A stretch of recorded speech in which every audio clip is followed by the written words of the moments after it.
வணக்கம் ஃப்ரெண்ட்ஸ். நாம் அந்த பதிவில் என்ன பார்க்க போகிறோம் அப்படின்னா, அரசு ஊழியர்களுக்கும் ஓய்வூதியதாரர்களுக்கும் ஜாக்பாட் பட்ஜெட்டில் வெளியான 6 முக்கிய சலுகைகள் அப்படிங்கிற தலைப்பு தான் நம்ம இந்த பதிவில் பார்க்க போகிறோம். நீங்கள் நம்ம சேனலுக்கு இப்போ தான் புதுசாக வரீங்கன்னா சேனலை சப்ஸ்கிரைப் பண்ணிக்கோங்க, கூடவே பெல்லைக்கானையும் ப்ரெஸ் பண்ணுங்கள். வாங்க வீடியோக்குள்ளே போகலாம். ஆண்டிற்கான தமிழக இடைக்கால பட்ஜெட்டில் அரசு ஊழியர்கள், ஆசிரியர்கள் மற்றும் ஓய்வூதியதாரர்களுக்கான 6 முக்கிய நலத்திட்டங்கள் அறிவிக்கப்பட்டுள்ளன. புதிய உறுதியளிக்கப்பட்ட ஓய்வூதிய திட்டம், மகப்பேறு விடுப்பு உயர்வு, காப்பீடு மற்றும் நிலுவையில் இருந்த அகவிலைப்படி வழங்கல் என ஊழியர்களின் நீண்டகால கோரிக்கைகளை நிறைவேற்றும் வகையில் இந்த பட்ஜெட் அமைந்துள்ளது. 2026-27 ஆண்டிற்கான தமிழக இடைக்கால பட்ஜெட் அரசு ஊழியர்கள் மற்றும் ஓய்வூதியர்களின் நீண்டகால எதிர்பார்ப்புகளை பூர்த்தி செய்யும் ஒரு வரலாற்று சிறப்புமிக்க ஆவணமாக திகழ்கிறது. வரவிருக்கும் சட்டமன்ற தேர்தலை முன்னிட்டு நிதியமைச்சர் தங்கம் தென்னரசு அவர்கள் தாக்கல் செய்துள்ள இந்த பட்ஜெட்டில் அரசு நிர்வாகத்தின் முதுகெலும்பாக விளங்கும் பணியாளர்களின் நலனை உறுதிப்படுத்தும் வகையில் 6 மிக முக்கியமான அறிவிப்புகள் இடம்பெற்றுள்ளன. அவற்றின் விரிவான விவரங்களை பார்ப்போம். தமிழ்நாடு உறுதியளிக்கப்பட்ட ஓய்வூதிய திட்டம் அரசு ஊழியர்களின் 22 ஆண்டுகால போராட்டத்திற்கு பலன் கிடைத்துள்ளது என்று சொல்லும் வகையில் பழைய ஓய்வு திட்டத்திற்கு இணையான பலன்களை வழங்கும் தமிழ்நாடு உறுதியளிக்கப்பட்ட ஓய்வூதிய திட்டம் அறிமுகப்படுத்தப்பட்டுள்ளது. இத்திட்டத்தின் கீழ் பணியாளர் ஓய்வு பெறும்போது பெற்ற கடைசி மாத ஊதியத்தில் 50% மாத ஓய்வூதியமாக உறுதியாக வழங்கப்படும். அத்துடன் அகவிலைப்படி உயர்வு, குடும்ப ஓய்வூதியம் மற்றும் பணிக்கொடை போன்ற வசதிகளும் இதில் அடங்கும். இதற்காக மட்டும் தமிழக அரசு 11,000 கோடி ரூபாய் நிதியை ஒதுக்கியுள்ளது. ஊழியர்களிடையே பெரும் வரவேற்பை பெற்றுள்ளது.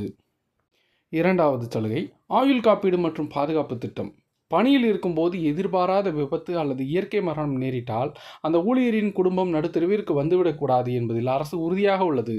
விபத்து மரணத்திற்கு 1 கோடி ரூபாய் வரையிலும், இயற்கை மரணத்திற்கு 10 லட்சம் ரூபாய் வரையிலும் நிதியுதவி வழங்கும் காப்பீடு திட்டம் வங்கிகள் மூலம் செயல்படுத்தப்படும். இது டிஜிட்டல் முறையில் நேரடியாக வழங்கப்படுவதால் எவ்வித தாமதமுமின்றி பாதிக்கப்பட்ட குடும்பங்களுக்கு விரைவாக சென்றடையும். 3வது சலுகை கல்வி மற்றும் திருமண உதவி திட்டங்கள்.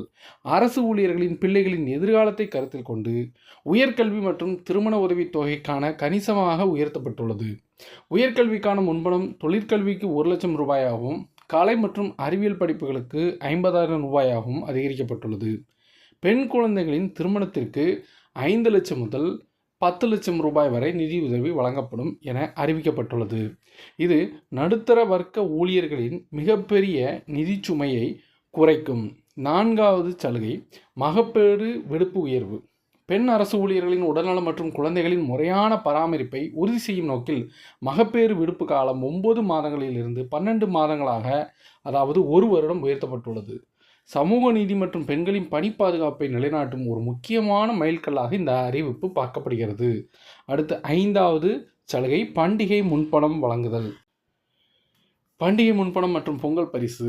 விலைவாசி உயர்வை கருத்தில் கொண்டு பண்டிகை கால செலவுகளுக்காக வழங்கப்படும் முன்பணம் 20,000 ரூபாயாக உயர்த்தப்பட்டுள்ளது. அதேபோல் ஓய்வூதியதாரர்களுக்கும் இது 6,000 ரூபாயாக இருக்கும். மேலும் ஓய்வூதியதாரர்களுக்கான பொங்கல் பரிசு தொகை 1,000 ரூபாயாக உயர்த்தப்பட்டிருப்பது அவர்களின் வாழ்வாதாரத்திற்கு தார்மீக வலு சேர்க்கிறது. அடுத்து 6வது சலுகை நிலுவையில் உள்ள அகவிலைப்படி மற்றும் ஈட்டிய விடுப்பு. கொரோனா காலகட்டத்தில் நிறுத்தி வைக்கப்பட்டிருந்த 1/1/2020 முதல் 31/12/2021 வரையிலான அகவிலைப்படி உயர்வு தற்போது மீண்டும் வழங்கப்படுகிறது. அத்துடன் ஈட்டிய விடுப்பை ஒப்படைத்து பணமாக பெற்றுக்கொள்ளும் நடைமுறையும் மீண்டும் அமலுக்கு வந்துள்ளது. இது ஊழியர்களின் கைகளில் உடனடி பணப்புழக்கத்தை ஏற்படுத்தி அவர்களின் நிதி நிலைமையை மேம்படுத்த உதவும். ஸோ இந்த 6 அறிவிப்பும் உண்மையிலே அரசு ஊழியர்களுக்கு ஒரு முத்தான அறிவிப்புகள் தான். எல்லாருக்குமே இது கண்டிப்பாக யூஸ் ஆகும். இந்த வீடியோவை எல்லாருக்கும் ஷேர் பண்ணுங்கள், லைக் பண்ணுங்கள். மறுபடியும் நம்ம அடுத்த வீடியோவில் சந்திப்போம். நன்றி, வணக்கம்.